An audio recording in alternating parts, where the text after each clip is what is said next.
Treneri, koks komentaras po rungtynių? Aš nusileidom labai stipriai komandai, nesuveikė mažuma šį vakarą. 5-5 iki trečio kėlinio vidurio žaidėm lygiai. Nepavyko išnaudoti momentų pirmam kėlinį. Antro pradžioj turėjom 2-3 gerus momentus, vėl tas pats, kol kas puolėjai mūsų taip jau tyliai, sakykime, norėtų, kad prabūstų anksčiau. Įmušė mūsų legionierius pirmą įvartį, gražų. Tikim, kad jisai užsikurs kitom rungtynėm.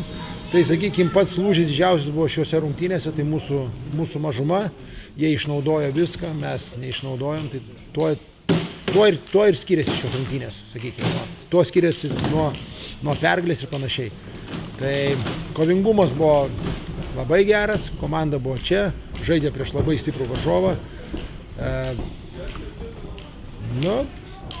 Nieko daug nepasakysi. Ir tikrai nemažai tų karštų momentų ir buvo baudos minučių, jėgos veiksmus ir susistumdymus. Ar manote, tai tokia biški šalto proto stoka, ar tiesiog tai žaidimo dalis yra? Tai žaidimo dalis ir su Ziemgaliai visą laiką karšta, nesinori jiem nusileisti, jie yra šių metų vicečempionai, tikrai stipri komanda ir norėjosi parodyti savo galingumą ir rezultatas taip, toksai, bet tikrai stipri komanda ir tiesiog, sakau, pasikartojant, mažuma nesuveikė, dėl to jie įmušė per daug daugumoje. O lyginant šias rungtynės su praėjusias dviem su Žiemgale iš žaidybinės pusės, ar Pankai geriau atrodė negu praėjusiose?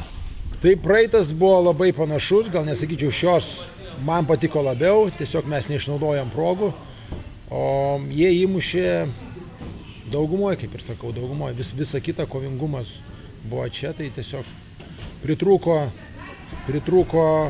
mūsų daugumos įvarčių, tada būtų žaidimas susilyginęs, būtų atėjęs pasitikėjimas ir taip toliau, bet rezultatas čia toks, koks yra.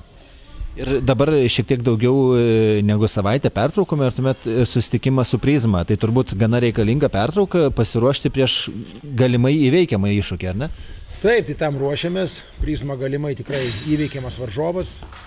Tai nusistatėme planus, treniruočių procesą visą, kad pasiruoš būtent tom rungtynėm, kurios yra tikrai įveikiamos tie varžovai, tai dirbsim ties tuo. Ačiū, sėkmės.